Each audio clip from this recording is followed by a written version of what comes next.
When the B-52 Stratofortress made its first flight in 1952, no one could have imagined that this bomber would survive not only the Cold War, but the turn of the century as well. Today, more than 70 years later, it not only remains in service, but is also undergoing another modernization that can ensure its combat effectiveness for several more decades. Now let's take a look at how an ordinary turboprop project from the mid-20th century became a symbol of the strategic power of the 21st century. Like a significant portion of America's iconic aircraft fleet, the B-52 was primarily driven by the need to neutralize the threat posed by the Soviet Union. The choice in favor of who would provide the U.S. Air Force with new nuclear bombers was obvious. By World War II, Boeing had become a household name thanks to their famous B-17 Flying Fortress, which successfully carried out missions in the Pacific and European theaters of war. And while the company was rolling off its nearly 4,000th B-29 Superfortress bomber in November of 1945, Air Materiel Command presented its requirements for a new bomber, which was intended to be a replacement for the Convair B-36 Peacemaker strategic bomber. The list of characteristics included availability of a crew of 5 or more turret gunners and 6-man relief, airspeed of 300 miles per hour at 34,000 feet, combat radius of 5,000 miles, armament in the form of 20mm cannons and 10,000 pounds of various munitions. Then, within a few months, speed requirements increased to 400 miles per hour, flight range to 12,000 miles, and the need to deliver nuclear weapons was added to the command's list of wants. The main stumbling block was the choice between turboprop and turbojet engines. Military command was concerned about the high fuel consumption of the jet engines of the day, ordering Boeing to use one of the first B-52 prototypes, the 46440, which replaced Westinghouse J-40 turbojet engines with turboprops. On this basis, even the generals argued with each other more than once. General Howard A. Craig, Deputy Chief of Staff for Materiel, was not enthusiastic about the B-52 jet, believing that these engines were not yet advanced enough to allow them to skip the turboprop intermediate stage. While Deputy Chief of Air Staff for Research and Development, General Curtis LeMay, in contrast, argued in favor of more powerful jet engines, insisting that range problems could be solved a little later simply by improving the aircraft's airframe, and demanded that the proposed tandem pilot seating arrangement in the style of the earlier Boeing B-47 Stratojet bomber be changed to a side-by-side arrangement to reduce pilot fatigue and improve morale during long flights. As a result of all these disputes and deep-thinking requests for the characteristics of the device, after all, the edits settled on a speed of 500 miles per hour and a flight range of 8,000 miles. Near the end of the Stratofortress design, there was even a moment when Boeing engineers George S. Scherer, Art Carlson, Von Blumenthal, Maynard Pennell, Bob Whittington, and Vice President of Engineering Ed Wells bought the necessary materials at a hobby store and designed the B-52 prototype literally garage style at the Van Cleve Hotel in Dayton, Ohio. Based on the basic layout of the B-47 Stratojet with 35-degree swept wings, 8 engines were set up with 4 underwing nacelles and bicycle landing gear with wingtip outrigger wheels. The result of the Dayton weekend was the ideal shape of a subsonic aircraft made of balsa wood and painted silver. The military was very pleased with the work of the engineers, and the B-52 went into print. The first Stratofortress took to the skies in April of 1952, 3 years after the USSR developed its first atomic weapon. In June of 1955, the bomber entered service with the 93rd Heavy Bombardment Wing at Castle Air Force Base, California. And by January 1957, 3 U.S. Air Force B-52s, flying at an average speed of 525 miles per hour, successfully carried out Operation Power Flight, setting a record for the first non-stop flight around the world on a jet engine in 45 hours, 19 minutes. This one, of course, was not the last.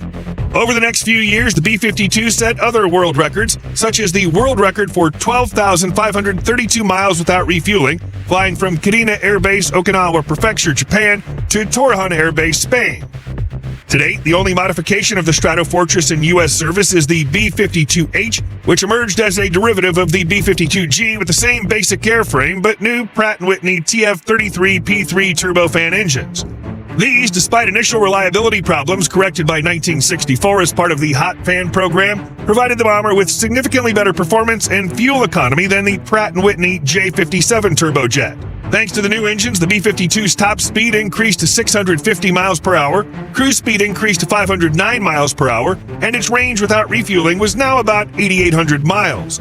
Additionally, the model received a new tail turret armed with a single 20mm M61A1 Vulcan rotary cannon, an avionics suite optimized for low-altitude operation, including advanced capability radar, ACR, with terrain-following function, and a new fire control system.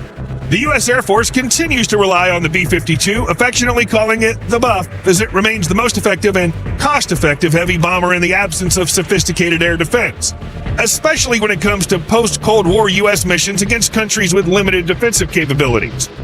These bomb carriers have not only been integral to the success of ground operations like Iraqi Freedom, but also have the highest mission readiness rate of the three types of heavy bomber operated by the U.S. Air Force during the 2000 to 2001 period.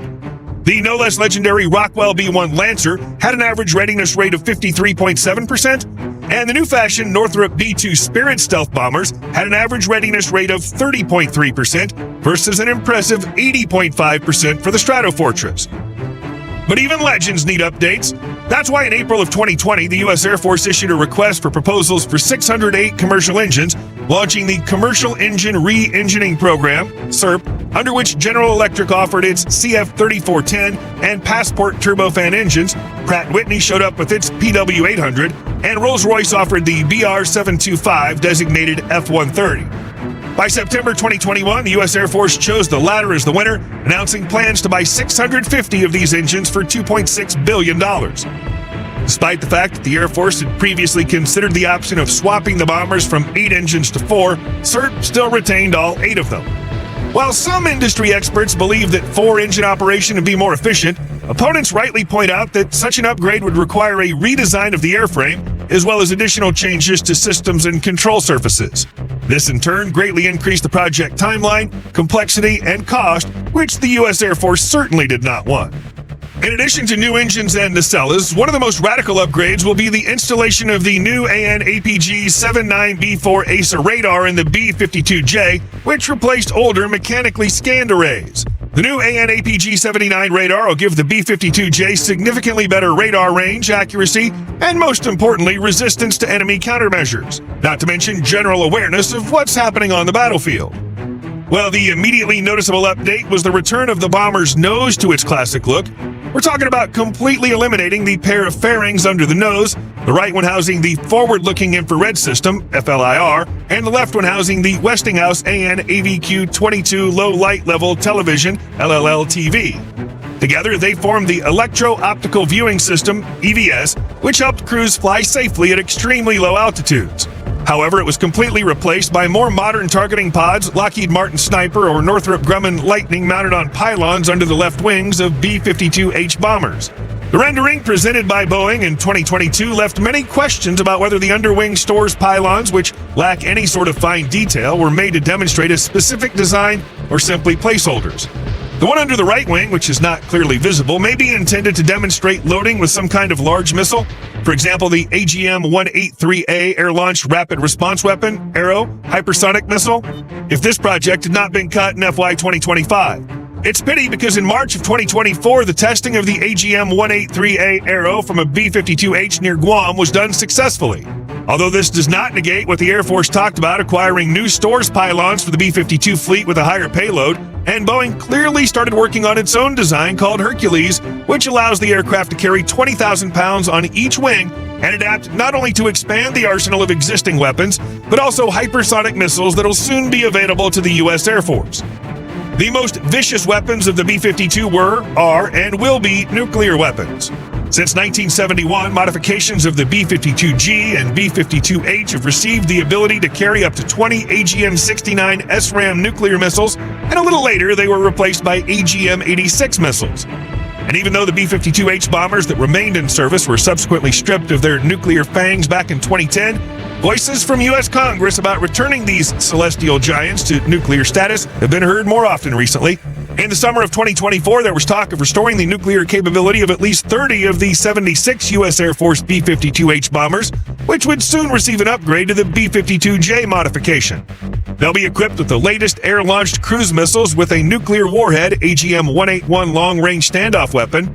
The only question is, does the U.S. Air Force still have the enthusiasm to rearm its old B-52s with a nuclear arsenal, even if they've extended their service until the early 2050s? Especially if today's military command is busy preparing fresh Lockheed B-21 Raider bombers for operation? Only time will show.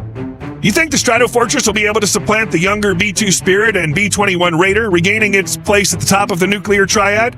Share your guesses in the comments. And if you enjoyed the video, please leave a like, subscribe to the channel, and hit that notification bell for more content like today's. Thanks for watching, and we'll see you in the next one.